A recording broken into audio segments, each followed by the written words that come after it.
senantiasa menjadi pemberat timbangan amal baik kita nanti yaumul qiyamah. Amin ya rabbal alamin. Salawat dan salam senantiasa tercurah kepada Nabi Allah Muhammad sallallahu alaihi wasallam, kepada keluarga, para sahabat dan para pengikut beliau sampai akhir zaman nanti. Bapak-bapak yang dirahmati Allah Subhanahu wa taala, kita masih berada pada bulan Rabiul Awal, di mana para sejarawan sepakat bahwa pada bulan Rabiul Awal ini Rasulullah dilahirkan, dan pada bulan Rabiul Awal ini pula Rasulullah diwafatkan. Ya. Jadi kalau dalam beberapa sejarah disebutkan Nabi itu lahir tanggal 12 Rabiul Awal di sepertiga malam terakhir menjelang subuh, dan beliau wafat juga tanggal 12 Rabiul Awal pada waktu duha tahun ke-11 kenabian. Maka karena kita masih berada di bulan Rabiul Awal, walaupun ada perbedaan pendapat, Syekh Sofiyur Rahman Al-Mubarakfuri menyatakan bahwa Nabi dilahirkan tanggal 9 Rabiul Awal. Jadi beliau yang agak berbeda dengan sejarawan yang lain. Karena kita masih berada di bulan Rabiul Awal, maka yang kita bahas adalah wafatnya Rasulullah Sallallahu Alaihi Wasallam. Karena tidak hanya dilahirkan, tapi wafat pun pada bulan Rabiul Awal. Maka tema kita adalah pesan-pesan Rasulullah Sallallahu Alaihi Wasallam sebelum beliau wafat. Dalam surat Ali Imran ayat 144, Allah Subhanahu wa taala menyatakan, "Wa ma Muhammadun illa rasulun qad khalat min qablihir rusul afa immata aw qutilan qalabtum ala aqabikum wa man yanqalib ala aqibai falay yadurrullaha syai'a wa sayajzillahu syakirin." Allah telah mengingatkan kaum muslimin bahwa Nabi itu manusia biasa yang mendapatkan wahyu, yang sewaktu-waktu bisa saja beliau wafat. Ya, jadi ayat ini menjelaskan kepada kita agar kita tidak menganggap Rasul itu seperti malaikat atau seperti dewa yang kemudian tidak wafat. Ya, karena faktanya nanti ketika Nabi wafat, banyak sahabat nggak percaya, termasuk Umar. Ya, bahkan Umar sampai marah, siapa yang bilang Nabi wafat, saya pukul dia. Sampai begitu Umar. Ya. Wa ma Muhammadun illa rasul. Muhammad itu tidak lain hanyalah seorang rasul. Jadi manusia biasa yang mendapatkan wahyu kemudian menjadi rasul. Qad khalat min qablihi rusul.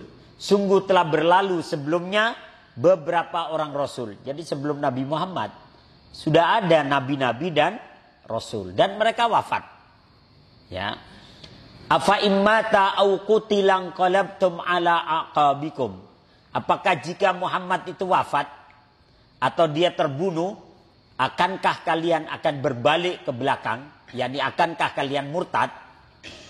Wa man yanqalib ala aqibai falan yadurrullaha syai'a. Barang siapa yang murtad atau berbalik ke belakang setelah wafatnya Nabi, maka hal itu tidak membahayakan Allah sedikit pun. Karena fakta Pak, sejarah mencatat setelah Nabi wafat banyak yang kemudian murtad. Bahkan kemudian banyak yang tidak mau membayar zakat. Sehingga diperangi itu oleh Abu Bakar As-Siddiq. Wa sayajzillahu syakirin. Dan Allah akan memberikan balasan kepada orang-orang yang bersyukur. Nah, di antara penyebab sakitnya Rasulullah, jadi selain usia, memang ketika itu sudah 63 tahun, ya. Selain usia juga, dan memang bagian dari takdir. Cuman yang namanya wafat itu pasti ada jalaran. Kalau kata orang Jawa itu pasti ada penyebab. Kadang kita sakit pasti ada sebabnya.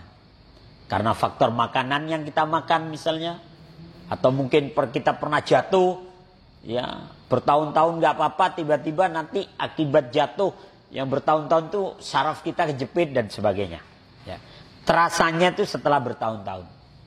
Nah, di antara penyebab sakitnya Rasulullah pada tahun ke-7 Hijriah, ketika beliau menaklukkan Khaybar, pusat kerajaannya atau pusat peradabannya orang-orang Yahudi, ya, basis terkuat orang-orang Yahudi berhasil ditaklukkan dan Nabi tinggal beberapa bulan di Khaybar. Maka ketika itu seorang wanita Yahudi yang bernama Zainab binti Al-Haris, dia datang kepada Rasulullah dan kepada para sahabat, dia membawa kambing bakar yang sudah dibumbuhi dengan racun. Ya. Jadi dia berniat untuk membunuh Nabi dan para sahabat karena bapaknya dia Al-Haris tewas dalam pertempuran penaklukan Khaybar, sehingga dia dendam. Nah, dia memperbanyak racun pada bagian paha karena Nabi itu senang daging paha kambing yang dibakar. Ya. Karena wanita jahat ini tahu bahwa Rasulullah SAW sangat menyukai daging kambing, terutama daging bagian paha. Wanita ini bernama Zainab binti Al-Haris. Nah, istri Nabi sendiri yang bernama Zainab ada dua. Yang satu Zainab binti Jahas, yang satu Zainab binti Khuzaimah. Nah, putri Nabi yang namanya Zainab ada dua.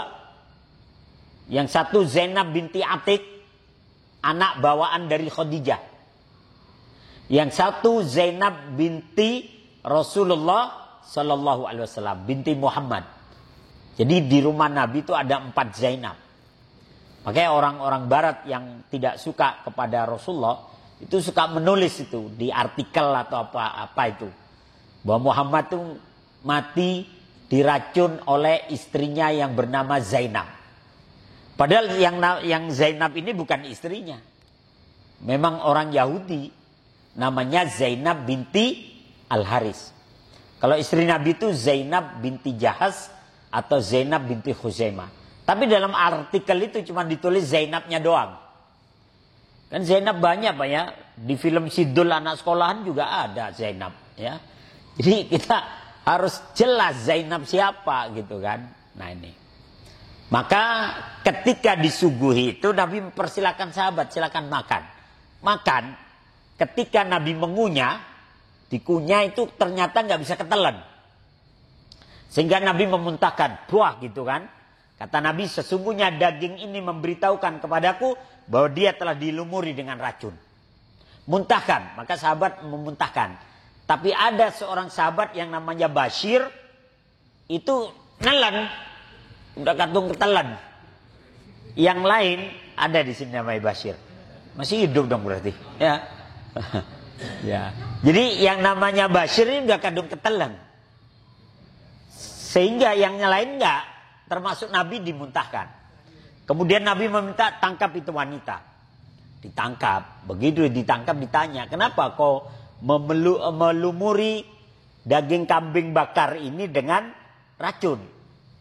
Dia gampang aja menjawabnya, dasar wanita Yahudi ya. Enggak cuman buat ngetes saja kok. Racun buat ngetes Pak ya.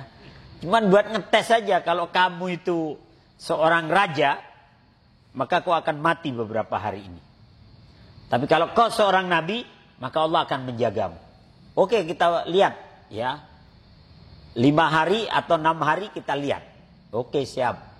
Gak taunya si Bashirnya 2 hari kemudian meninggal Pak. Gara-gara racun itu. Ya, si Bashirnya meninggal. Akhirnya Nabi menyatakan tangkap itu wanita, penggal kepalanya bukan karena meracuni, tapi menyebabkan kematian si Bashir. Jadi bukan karena meracuni Nabi dia ditangkap dan dihukum penggal, tapi karena menyebabkan kematian si Bashir tadi. Nyawa dibalas nyawa, mata dibalas mata, gigi dibalas gigi. Dalam Taurat seperti itu. Sama dalam Al-Quran juga bahwa nyawa dibalas dengan nyawa. Akhirnya dia dihukum pancung Zainab binti Al-Haris karena kematian Bashir.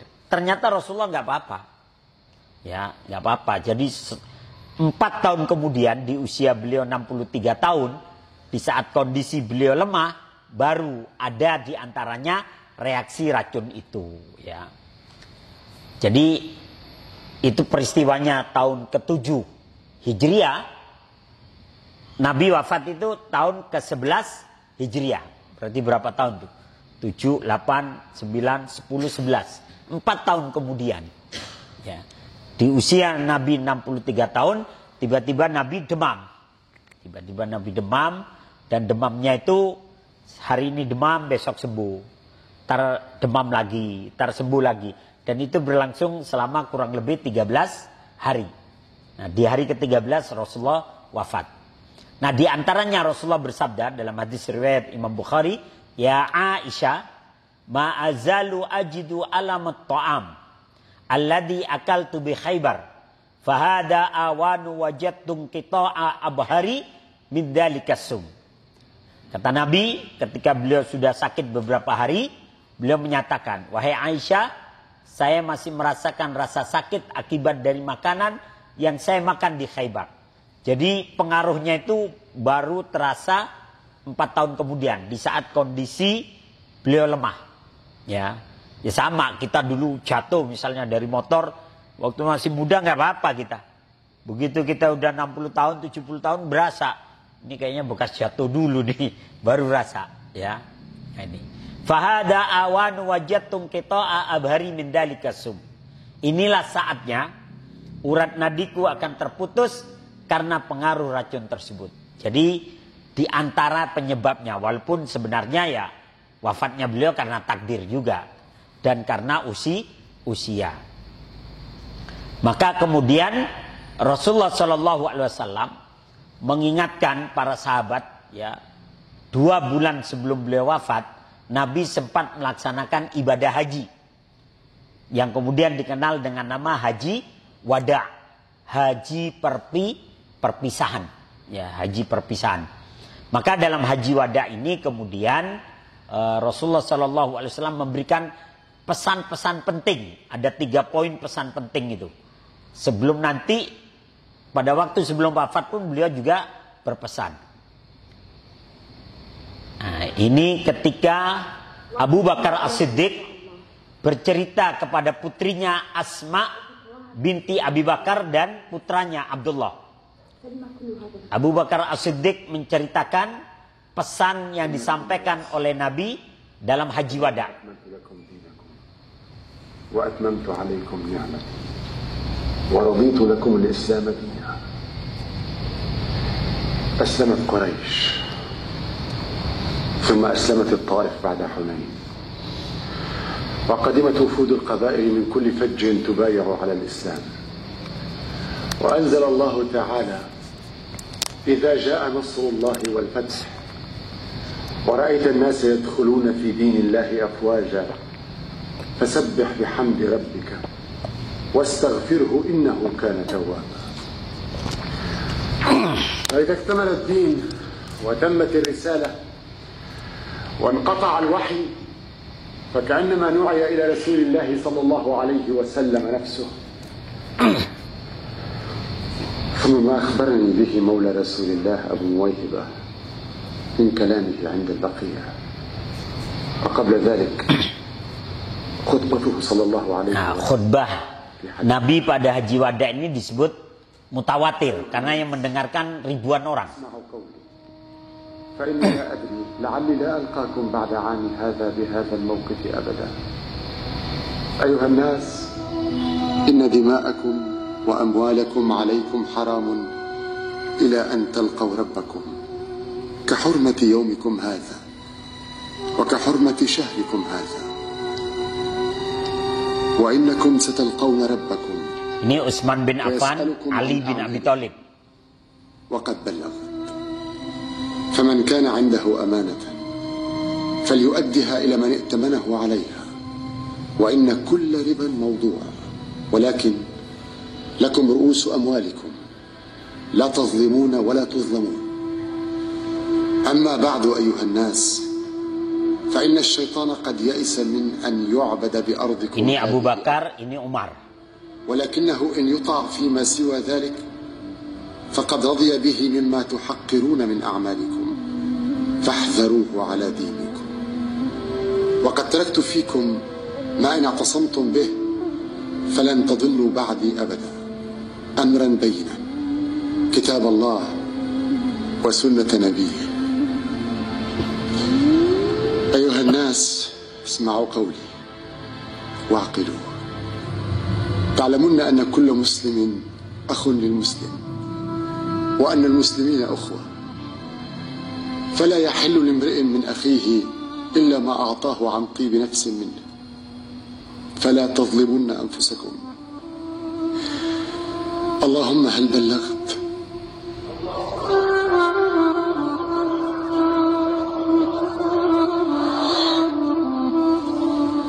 اللهم فاشهد.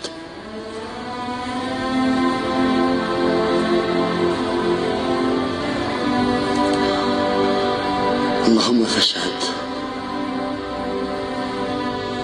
Ya, ini pesan Rasulullah pada Haji Wada.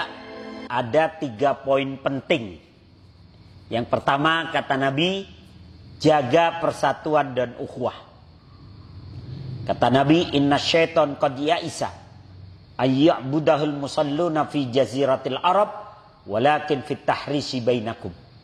Sesungguhnya syaitan telah berputus asa untuk bisa disembah di wilayah Arab.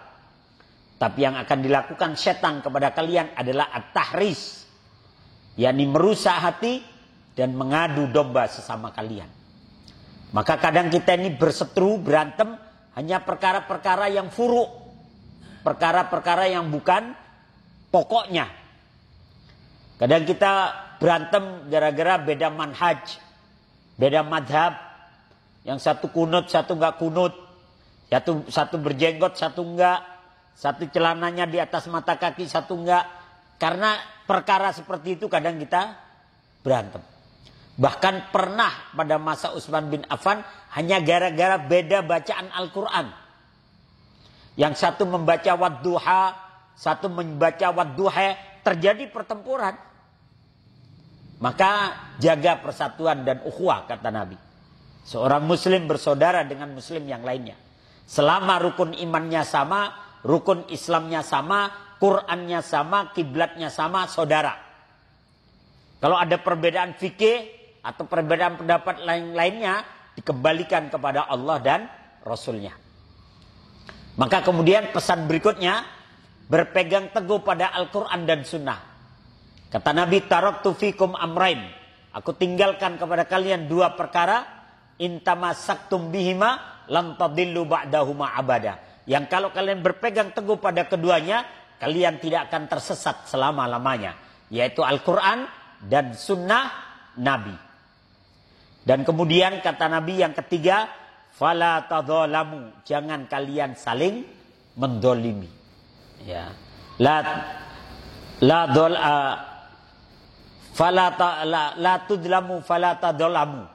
Jangan saling mendolimi, jangan saling merampas harta dengan yang lainnya, jangan saling menipu, jangan saling merugikan satu dengan yang lainnya. Maka ini pesan beliau ketika Haji Wada.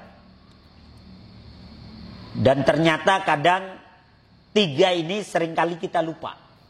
Ya, seringkali lupa. Jaga ukhuwah. Kalau ada perbedaan pendapat, kembalikan kepada Al-Quran dan Sunnah. Allah pun menyatakan, fa in tanaza'tum fi syai'in farudduhu ilallah war rasul. Kalau kalian berbeda pendapat dalam satu permasalahan, maka kembali kepada Allah dan Rasulnya. Dzalika khairun wa ahsanu ta'wila. Karena kembali kepada Allah dan Rasulnya, itulah sebaik-baik jalan dan sebaik-baik akhir kesudahannya. Ya. Kemudian pesan Nabi 5 hari sebelum beliau wafat. Jadi sepulang dari Haji Wada, kurang lebih 2 bulan kemudian Rasulullah sakit. Dan sakitnya itu sekitar 13 harian. Sehari sakit, sehari demam, besoknya kadang sehat. Kemudian demam lagi, terus begitu. 5 hari sebelum beliau wafat, Nabi memperingatkan para sahabat agar jangan sampai nanti kuburan Nabi itu diagung-agungkan atau disembah-sembah, atau bahkan kita meminta kepadanya. Ya. Sehingga Nabi menyatakan, ala wa inna man kana qablakum kanu yattakhiduna qubura anbiya'ihim wa salihihim masajida fala tattakhidul qubura masajida. Ya. Ketahuilah, sesungguhnya orang-orang sebelum kalian, yakni orang-orang Yahudi dan Nasrani, telah menjadikan kuburan para nabi dan kuburan orang-orang soleh sebagai masjid, sebagai tempat ibadah, atau bahkan tempat meminta-minta, atau tempat dijadikan sarana untuk berdoa. Ya. Maka kata Nabi, fala tattakhidul qubur masajida. Maka janganlah kalian menjadi kuburan-kuburan sebagai masjid. Makanya kenapa Rasulullah itu dikubur di dalam rumah beliau, di dalam kamarnya Aisyah radhiyallahu anha. Hikmahnya besar, karena tidak semua orang bisa masuk ke sana. Kalau Nabi itu dikuburkan di pekuburan umum misalnya, ya orang akan terus datang mungkin meminta dan sebagainya. Tapi kemudian dikubur di dalam kamarnya Aisyah. Sehingga ketika mau dikuburkan, sahabat bingung, Nabi mau dikubur di mana? Kemudian Abu Bakar menyatakan, aku pernah mendengar Rasulullah bersabda bahwa para nabi itu dulu dikuburkan di tempat para nabi itu meninggal. Maka karena Nabi meninggal di atas dipan beliau, di atas tempat tidur beliau, maka kemudian tempat tidur itu diangkat dan digali di bawah tempat tidur itu. Sehingga dikuburkan di dalam kamarnya Aisyah. Begitu Abu Bakar wafat, dikuburkan di sebelah Nabi. Jadi ini kuburan Nabi, kemudian kuburan Abu Bakar agak mundur sedikit. Kemudian baru di situ ada kuburan Umar, agak mundur. Baru kemudian dibikin sekat dan disinilah Aisyah tidur. Kata Aisyah radhiyallahu anha, dulu ketika di sana cuman ada kuburannya Rasulullah dan Abu Bakar, maka aku masuk ke tempat mereka tidak pakai jilbab. Tapi begitu di situ ada kuburan Umar, aku selalu mengenakan jilbab setiap kali aku masuk ke sana. Kenapa? Hayaan min Umar. Aku merasa malu kepada Umar. Padahal itu di kamarnya loh Pak, masih menutup aurat. Bagaimana dengan wanita-wanita sekarang yang di luar sana kemudian tidak menutup aurat? 5 hari sebelum wafat, beliau mengingatkan, jangan sampai isyaratnya, jangan sampai kuburanku kemudian nanti menjadi tempat yang disembah. Makanya kenapa sekarang kuburan Nabi dulu itu di luar masjid. Tapi kemudian pada masa khalifah siapa itu diperlebar Masjid Nabawi, sehingga mau tidak mau kamar Aisyah radhiyallahu anha masuk ke dalam wilayah masjid sampai sekarang. Tapi kemudian para ulama Saudi dan kemudian pemerintah Saudi sepakat bahwa kamar Aisyah radhiyallahu anha itu dianggap bukan bagian dari masjid. Jadi bukan bagian dari masjid. Maka dibikin pembatas, ada 3 lapis tuh. Ada lapisan pertama itu sekitar setengah meter, ada lapisan kedua, kemudian lapisan ketiga itu sekalian ditutup ada atapnya. Jadi atapnya tidak berbagi dengan atap masjid. Dia punya atap sendiri. Jadi difatwakan bahwa dia 3 kuburan yang ada di situ, yakni kuburan Rasulullah, Abu Bakar dan Umar, itu dianggap bukan bagian dari masjid. Walaupun dia berada di dalam masjid.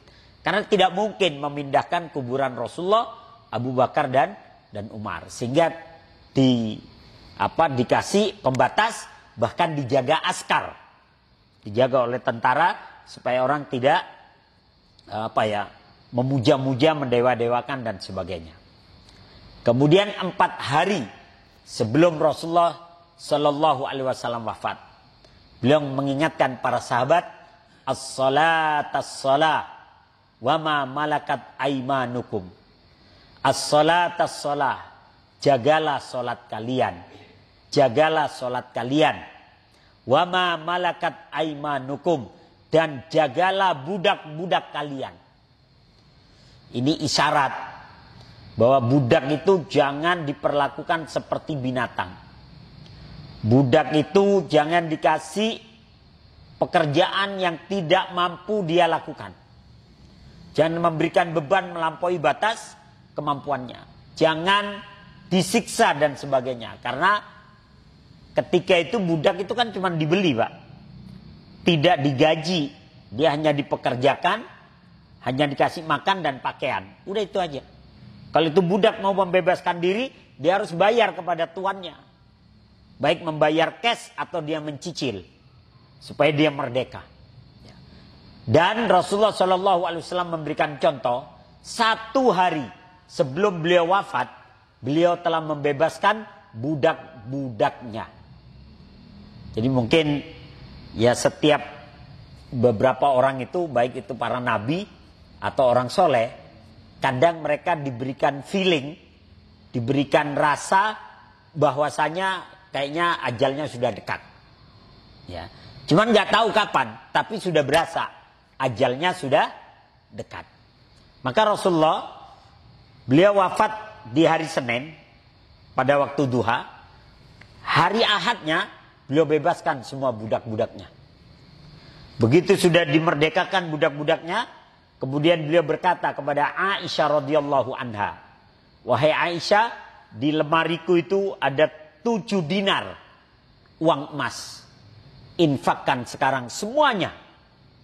Jadi 7 dinar itu Pak diinfakkan. 1 dinar itu kalau uang kita 3 juta. Jadi 7 dinar itu berapa juta Pak? 21 juta.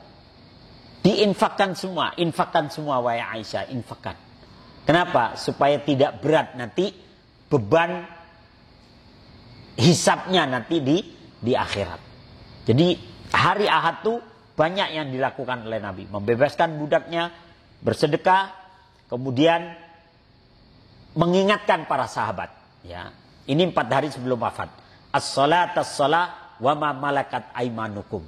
Jagalah solat kalian dan jagalah budak-budak kalian. Kalau sekarang nggak ada budak,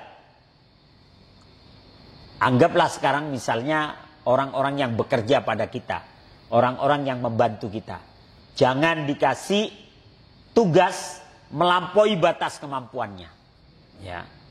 Dan berikan upahnya sebelum keringatnya kering. Jangan sampai udah keringatnya kering, suruh kerja lagi sampai keringat lagi sampai kering lagi. Ya. Jangan. Ya. Jadi jangan memberikan beban melampaui batas. Kadang kita ini kan suka nggak, job desk-nya itu nggak jelas apa yang harus dikerjakan. Yaudah kamu kerja sama saya supir ya. Udah harusnya nyupirin aja. Jika agak supir suruh nguras akuarium. Supir kadang suruh nguras kolam renang. Ya. Supir suruh benahi genteng gitu ya. Sehingga kadang waktunya nyupir ngantuk dia. Akuarium tadi. Habis nguras ini. Sehingga gak jelas ininya. Maka kalau dia supir ya udah posisikan dia sebagai supir. Kemudian 3 hari sebelum, ini ayat yang kemudian dibacakan, fa khalafa min ba'dihim khalfun adaa'us shalah wattaba'us syahawat fasawfa yalqauna ghayya. Jadi Nabi selalu menyatakan jaga salat kalian. Jaga salat kalian. Karena nanti akan muncul orang-orang yang kemudian mereka menyia-nyiakan salat. Ya. Maka datanglah sesudah mereka generasi yang buruk yang menyia-nyiakan salat, yang memperturutkan syahwat dan hawa nafsunya, maka mereka akan menemui kesesatan. Ya. Jadi jaga sholat. Karena nanti akan banyak orang-orang yang meremehkan dan meninggalkan sholat. Orang Pak gara-gara mau nonton bola aja bisa nggak sholat Pak. Asar lewat, maghrib lewat, isya lewat. Atau orang nonton konser apalah gitu. Kayak kemarin tuh konsernya Bruno Mars tuh. Konsernya itu jam 8 malam. Orang jam 1 suruh datang Pak. Jam 1 siang suruh datang. Itu saya yakin asarnya bisa lewat tuh Pak. Maghribnya lewat, isyaknya lewat. Jangan tanya subuhnya sudah. Ya. Ya ini, jadi akan datang generasi yang mereka nanti akan menyia-nyiakan sholat. Ya. Maka Nabi selalu menyatakan as-salat as-salah, jaga sholat kalian. Kemudian 3 hari sebelum beliau wafat, Nabi mengingatkan kembali agar jangan menjadikan kuburan sebagai tempat meminta-minta. Ya. Jangan sampai kuburan dijadikan wasilah tempat meminta-minta. Kata Nabi, inna ulaika idza kana fihimur rajulus salih famata banau ala qabrihi masjidan wa sawwaru fihi tilka suwar ulaika syirarul khalqi indallah azza wa jalla yaumal qiyamah. Kata Nabi, sesungguhnya mereka itu, jika ada orang soleh di antara mereka yang meninggal dunia, mereka membangun masjid di atas kuburan orang soleh tersebut. Ya. Lalu mereka membuat patung-patung. Aswar yang dimaksud di sini adalah patung-patung. Walaupun di sini diterjemahkan gambar, tapi patung sebenarnya. Patung dalam wujud ya mungkin 3 dimensi lah. Ya. Jadi ada depan belakangnya dan sebagainya. Mereka itulah seburuk-buruk makhluk di sisi Allah pada hari kiamat. yakni orang yang membuat patung-patung, yang kemudian patung itu ada jalan untuk disembah. Ya. Kemudian 2 hari sebelum beliau wafat, di hari kelima mengingatkan jangan sampai kuburan dijadikan sesembahan. Di hari ketiga mengingatkan lagi. Di hari kedua beliau mengingatkan sahabat lagi dengan yang sama. Kenapa? Ini saking diwanti-wantinya Nabi, karena nanti akan terjadi. Ya, faktanya kan sekarang banyak. Ya. Laknatullah 'alal yahudi wan nasara ittakhadu qubur anbiya'ihim masajida. Semoga Allah melaknat Yahudi dan Nasrani yang telah menjadikan kuburan para nabi mereka sebagai masjid atau sesuatu yang disembah, sesuatu yang dimana mereka meminta dan memohonkan doa-doa mereka.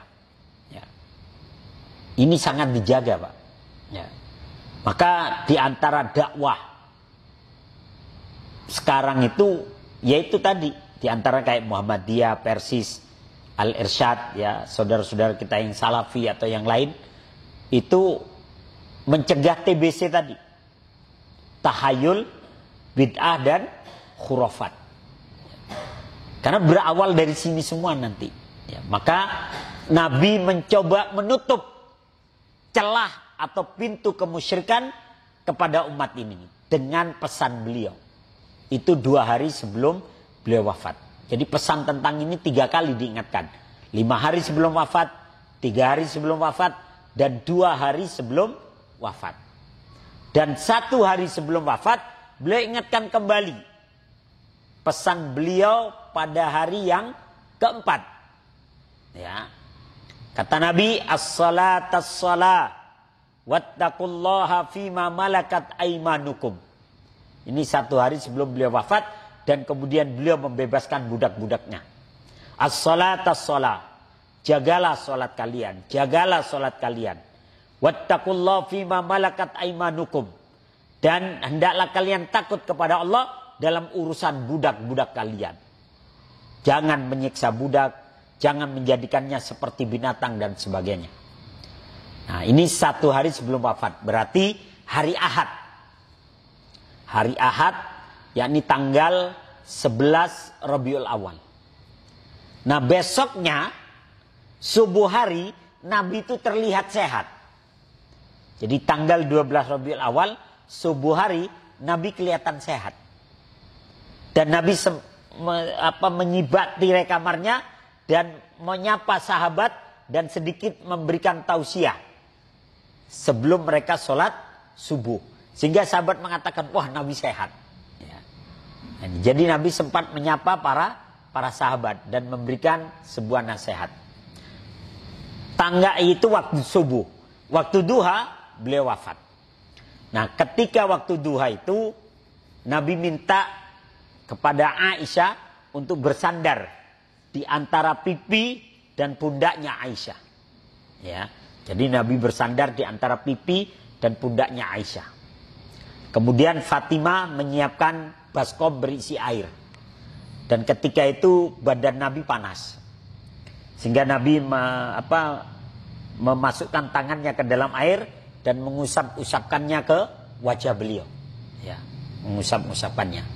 Kemudian sambil beliau mengucapkan La ilaha illallah inna lil mauti la sakarat Allahumma a'inni ala sakaratil maut. Jadi sambil beliau memasukkan tangannya ke air sambil ini beliau mengucapkan la ilaha illallah. Tidak ada ilah yang layak untuk disembah selain Allah. Innalil mauti la sakarat. Sesungguhnya kematian itu memiliki sakarat. Allahumma a'inni ala sakaratil maut. Ya Allah, bantulah aku dalam menghadapi sakaratul maut. Maka kemudian beliau mengangkat tangannya dengan jari telunjuknya diangkat ke atas. Ya. Jadi sambil bersandar di antara pipi dan pundaknya Aisyah, ya, setelah beliau berdoa agar diringankan sakaratul maut. Bayangkan Pak, itu sekelas Nabi masih memohon agar diringankan sakaratul maut. Bahkan dalam riwayat yang lain, Nabi ingat umatnya, mudahkan umatku dalam sakaratul maut. Nah kemudian beliau, Aisyah meriwayatkan, beliau kemudian mengangkat tangannya dengan jari telunjuk ke atas. Ya, beliau membaca surat An-Nisa ayat 69. Ma'alladina an'amallahu alaihim minan nabiyyina was-siddiqina wasyuhada was-salihin wa hasuna ulaika rafiqa. Jadi Nabi itu sakitnya panas doang, Pak. Kalau kita kan kadang sampai koma nggak sadar gitu kan. Kalau Nabi masih kondisi sadar walaupun badannya panas. Ya. Beliau mengangkat tangan sambil membaca ma'alladina an'amallahu alaihim minan nabiyyina was-siddiqina wasyuhada was-salihin wa hasuna ulaika rafiqa. Mereka bersama orang-orang yang Allah berikan nikmat padanya, ya, minan nabiyyin, yakni para nabi, ya, was-siddiqin, dan orang-orang yang jujur, wasyuhada, ini agak kurang ya terjemahannya, wasyuhada, dan para syuhada, wassalihin, dan orang-orang yang soleh, wahasuna ulaika rafiqa, dan mereka adalah sebaik-baik teman. Kemudian masih mengangkat tangannya, Rasulullah berdoa. Aisyah menyatakan, beliau menyatakan Allahumma gfirli warhamni wa alhiqni birrafiqil a'la.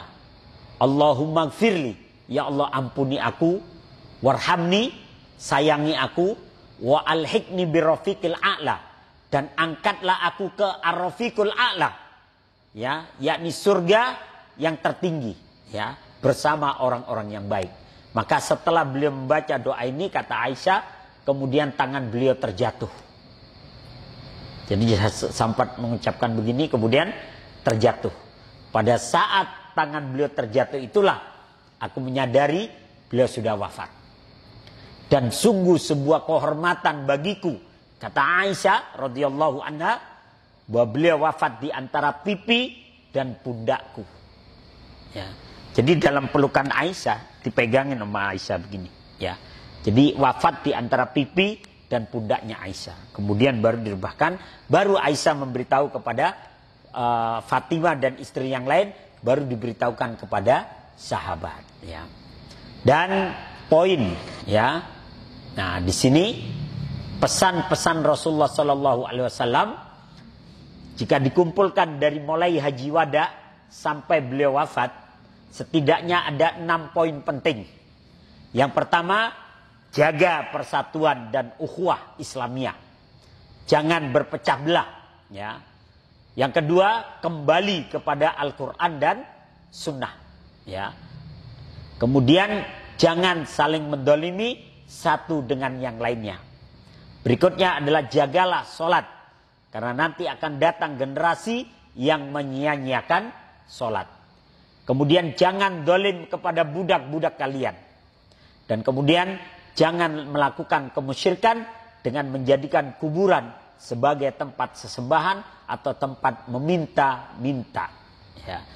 Islam tidak melarang kita ziarah kubur. Kata Nabi, kuntu nahaitukum an ziyaratil kubur fazuruha. Dulu aku pernah melarang kalian untuk ziarah kubur. Sekarang berziarahlah kalian. Karena dengan ziarah kubur akan mengingatkan kalian kepada akhirat. Maka diperintahkan ziarah kubur itu sunnah. Tapi kita yang mendoakan orang-orang yang dikubur. Kemudian untuk mengingat mati. Inilah pesan Rasulullah SAW sebelum beliau wafat. Mudah-mudahan ini manfaat ya. Mari kita tutup dengan hamdalah dan doa kafaratul majlis. Alhamdulillahirabbil alamin. Subhanakallahumma wa bihamdika asyhadu an la ilaha illa anta astaghfiruka wa atubu ilaik. Assalamualaikum warahmatullahi wabarakatuh. Muadzin, silakan muadzin.